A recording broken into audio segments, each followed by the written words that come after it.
Hello everyone, कैसे हो सब? अच्छा लगता है। यस लिखा करो कमेंट में। ठीक है, तो उस दिन हमने पढ़ाया था आपको पत्र, लेटर, औपचारिक पत्र, अनौपचारिक पत्र, उनकी परिभाषा बताई थी और ये लिखे कैसे जाते हैं। ये हम आज आपको दो पत्र लिखेंगे औपचारिक। तो आप सारे बच्चे पेन कॉपी निकाल लें और वही व्याकरण वाली एक मोटी सी कॉपी बना लें। उसी में पर्यायवाची ऐसे मतलब जिनको निबंध कहते हैं और पत्र वगैरह जितना होता है व्याकरण की कॉपी उसमें लिखेंगे। तो आज हम औपचारिक पत्र आपको बताएंगे और फिर टाइम मिलेगा तो अनौपचारिक पत्र भी बताएंगे, ताकि आपको समझ में आ जाए कि औपचारिक पत्र कैसे लिखे जाते हैं और अनौपचारिक पत्र कैसे लिखे जाते हैं। देखो, दो पत्र हम औपचारिक लिखवाएंगे, दो पत्र हम अनौपचारिक लिखवाएंगे। उसके बाद में अगर कहीं से भी पत्र आते हैं तो पहले आप परीक्षा में जो पूछा गया प्रश्न है उसको ध्यान से पढ़ेंगे कि पत्र औपचारिक पूछ रहा है या अनौपचारिक पत्र पूछ रहा है। जब आप पढ़ोगे समझोगे तब आपको पता चलेगा कि औपचारिक पत्र है या अनौपचारिक पत्र है। वैसे आपको याद रहना चाहिए कि हम जो औपचारिक लिखवाएंगे उसमें कैसे लिखा जाएगा और जो अनौपचारिक लिखवाएंगे उसमें कैसे लिखा जाएगा, तभी आप अच्छा पेपर करके आओगे। तो अब स्टार्ट करते हैं। ध्यान से सारे बच्चे सुनेंगे हमारी बात को। हमारी राइटिंग बहुत अच्छी नहीं है, अभी हम बोल करके बता रहे हैं, सारे बच्चे लिखेंगे और अगर किसी को प्रॉब्लम हो लिखने में तो आप बता देना, तो हम लिख करके भी दिखा देंगे, ठीक ना? हाँ, तो अभी हम बोल रहे हैं तो सारे बच्चे लिखेंगे। सबसे पहले आप ऊपर लिखोगे औपचारिक पत्र। क्या लिखोगे सभी लोग? औपचारिक पत्र ऊपर लिखना है।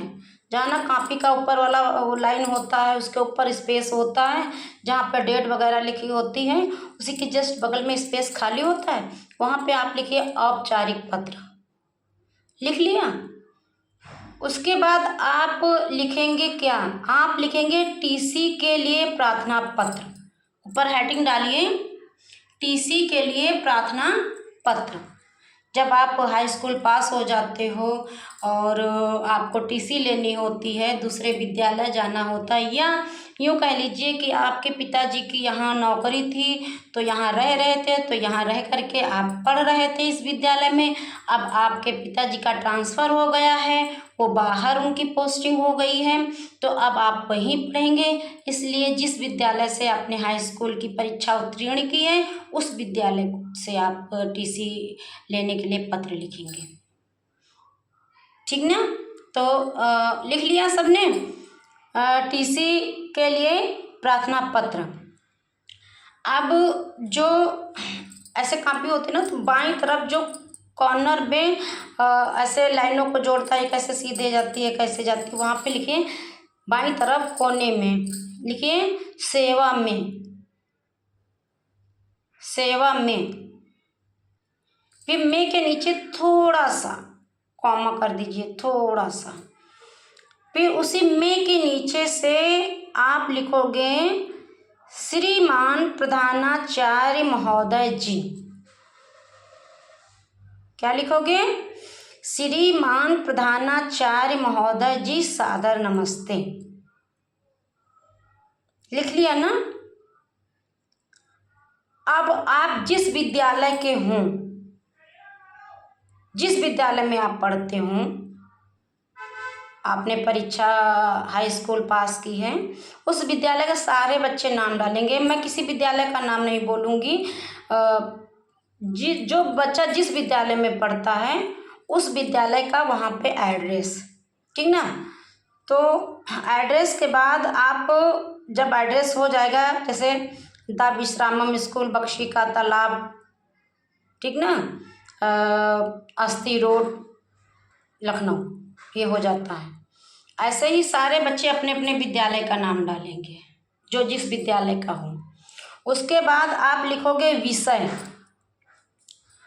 विषय बाईं तरफ लिखोगे आप, वही जहाँ पे आपने सेवा में लिखा था बिल्कुल उसी के सीधे नीचे एक लाइन छोड़ करके, ठीक ना, बाईं तरफ विषय में विषय लिख करके डैश लगा दीजिए। आगे लिखिए टीसी प्राप्त करने हेतु प्रार्थना पत्र। लिख लिया सभी ने? फिर से बोलती हूँ, विषय में लिखिए आप टीसी प्राप्त करने हेतु प्रार्थना पत्र। लिख लिया? अब जहाँ पर आपने विषय लिखा है उसी के जस्ट नीचे, उसी बाईं तरफ आप लिखिए महोदय। लिख लिया? चाहे तो एक लाइन छोड़ दीजिए, अच्छा लगेगा लिखने में। एक लाइन छोड़ करके अगर आप लिखते हैं तो अच्छा लगेगा। फिर महोदय के जस्ट बाद छोटा सा कॉमा लगा दीजिए। हाँ, उसके जस्ट पास से आप लिखोगे विनम्र निवेदन है कि, महोदय के बाद आप लिखोगे सविनय विनय निवेदन है कि मैंने आपके विद्यालय से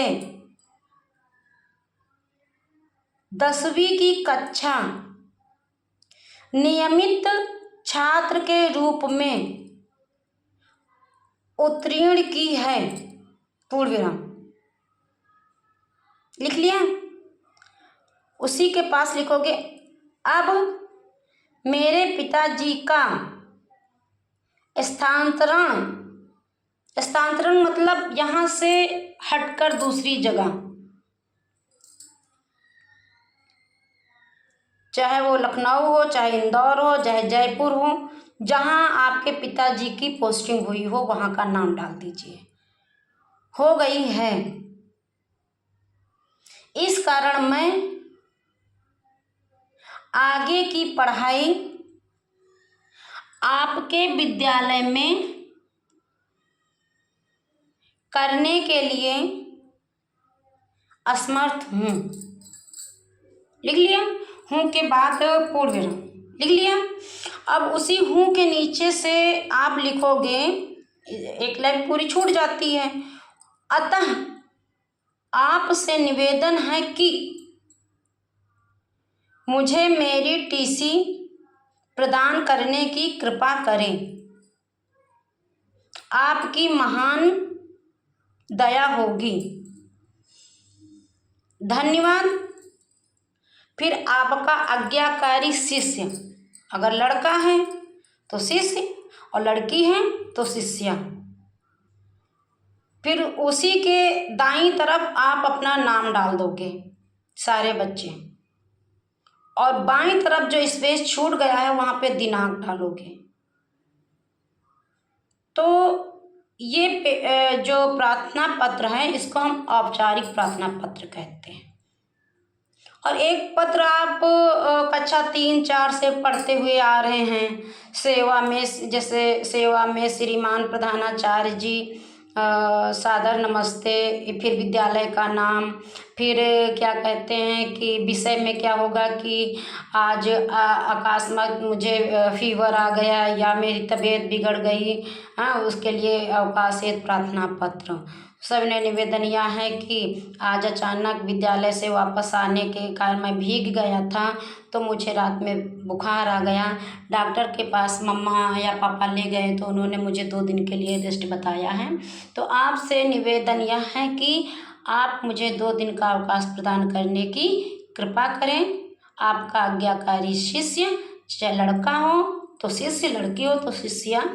फिर उसके नीचे अपना नाम, फिर इधर दिनांक, ठीक ना। ऐसे तो पहले से आप पढ़ते चले आ रहे हो। इसको भी औपचारिक ही पत्र कहते हैं। औपचारिक पत्र एक दूसरा है जिसका विषय है आपका आवश्यक कार्य हेतु छुट्टी के लिए आवेदन पत्र। जैसे आपके घर में अचानक कोई कार्य आ जाए, जैसे भी आपने छुट्टी बीमारी के लिए मैंने आपको बताया, वैसे ही कोई कार्य आ जाए अचानक आप तैयार हो रहे हो और पापा कह दें कि आज विद्यालय नहीं जाना है, ठीक ना, तो आप कैसे पत्र लिखोगे। तो फिर वही पत्र, औपचारिक पत्र, सेवा में ऊपर वही कॉर्नर पर, फिर में के नीचे श्रीमान प्रधानाचार्य महोदय जी सादर नमस्ते। फिर उसके बाद अपने विद्यालय का फिर वही नाम, फिर विषय में आप नीचे लिखोगे बाईं तरफ वह सेवा में से नीचे की तरफ आवश्यक कार्य है छुट्टी के लिए प्रार्थना पत्र। फिर आप उसी विषय के नीचे एक लाइन छोड़ करके लिखोगे महोदय, फिर कॉमा, सविनय निवेदन यह है कि मैं आपके विद्यालय का कक्षा 10 का छात्र हूँ। मुझे मेरे घर पर आवश्यक कार्य आ जाने के कारण मैं दिनांक जो भी है जैसे 25/7 से 27/7/2025 तक विद्यालय में आने में असमर्थ हूँ। अतः आपसे विनम्र निवेदन है कि आप मुझे अवकाश प्रदान करने की कृपा करें। आपकी महान दया होगी। धन्यवाद। आपका शिष्य। बाईं तरफ दाईं तरफ जो आपका नाम हो, चाहे लड़का हो तो अपना नाम शिष्य, लड़की हो तो अपना नाम शिष्या, दाहिनी तरफ डेट। Thank you class. आज हमने 2 औपचारिक पत्र पढ़ाए हैं और अभी हम अनौपचारिक पत्र पढ़ाएंगे। फिर उसके बाद ऐसे करवाएंगे, फिर मौलिक कहानियाँ होंगी और व्याकरण में बहुत सारा काम है। और क्या कहते हैं, फिर पर्यायवाची होंगी, विलोम होंगे, ठीक ना। तो आज के लिए बस इतना ही।